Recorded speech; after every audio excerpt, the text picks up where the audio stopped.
Senhor Presidente, Senhores Deputados, Senhora Ministra, Senhores Secretários de Estado, o Governo afirma querer intervir no estímulo à produção nacional e, para tal, apresenta duas propostas de lei de constituição e dinamização de uma Bolsa de Terras. Assume que o faz no estrito respeito pelo pacto de agressão da Troika.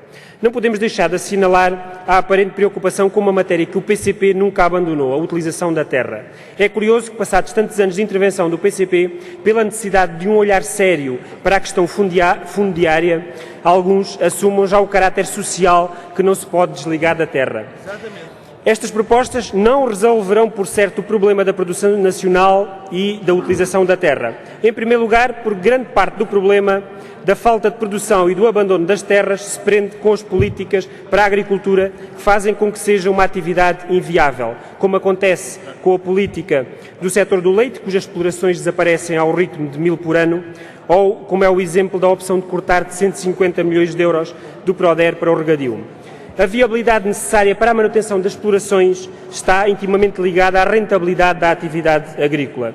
Enquanto os custos de produção e os preços de venda impostos pela distribuição e o grande comércio retirarem a rentabilidade da atividade agrícola, muito dificilmente se cumprirão tais desígnios. Intervenha seriamente junto daqueles que abusivamente acumulam lucros fabulosos vendendo os meios de produção e daqueles que abusivamente acumulam enquanto intermediários uma riqueza que não produzem, e assim se estimulará a utilização da terra e, por essa via, a produção nacional.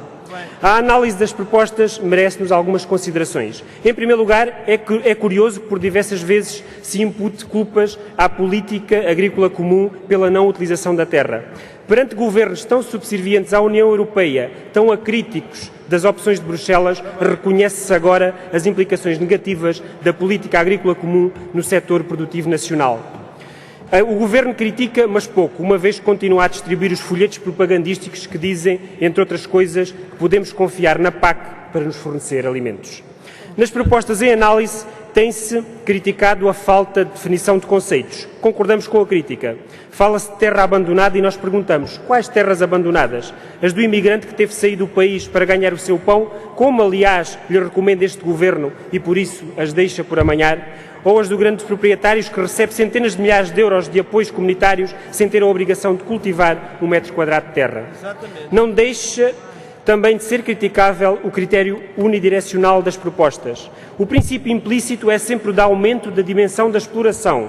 E se é verdade que as explorações têm de apresentar uma dimensão mínima de viabilidade, dependente da produção que realiza, também é verdade que a realidade e a experiência nos demonstram que a dimensão excessiva da exploração é muitas vezes estímulo ao absentismo ou à redução do aproveitamento de todo o potencial.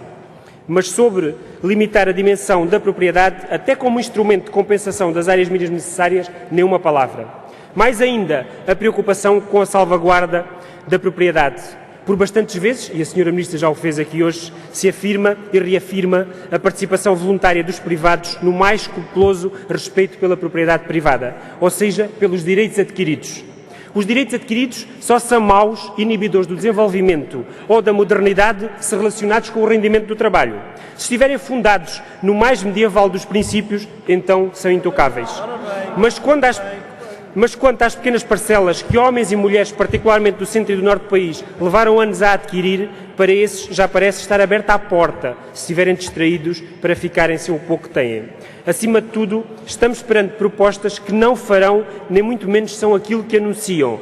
Depois de tanta propaganda, depois de tão anunciada a preocupação com a produção nacional, a mesma que Cavaco Silva deu um contributo determinante para o seu extermínio, eis que da parte deste Governo a montanha pariu um rato. A denominada Bolsa Nacional de Terras não é mais do que uma central de arrendamento das terras do Estado, um instrumento de ingerência nas terras comunitárias dos baldios e uma agência imobiliária de intermediação dos arrendimentos privados. Tanto mais preocupante no que concerne, por exemplo, aos baldios, matéria relativamente à qual, sabemos pela Sra. Ministra, o Governo quer começar a mexer, preparando os instrumentos para depois mudar a lei dos baldios. Mas promover uma reestruturação fundiária, um olhar crítico, analítico e transformador, isso não faz. colocar obrigações aos detentores de terras que se apropriariam de uma valorização conseguida à custa do investimento público, isso também não. E nesta matéria as duas propostas não se afastam. Se a criação da Bolsa é o que fica atrás dito, o incentivo fiscal à utilização da terra é ainda pior. Em primeiro lugar, a efetividade. Não deixa de ser caricato que uma medida que se pretende que seja um contributo para que o país saia da situação difícil em que se encontra, entrará apenas em vigor após o fim do chamado Programa de Assistência Financeira, que é o mesmo de dizer, segundo os últimos dados, lá para 2018. Pior ainda, o Governo pretende apresentar serviço, mais uma vez, à custa das receitas das autarquias locais, uma vez que, de entre os incentivos fiscais disponíveis, elegeu a redução do imposto municipal sobre imóveis. Infelizmente, para a agricultura e para a produção nacional, esta é mais uma oportunidade perdida. Queira o Governo mexer seriamente no ordenamento fundiário do país, no sentido de o tornar mais adequado aos interesses do país e dos portugueses, e poderá contar com o apoio do PCP para essa tarefa. Disse.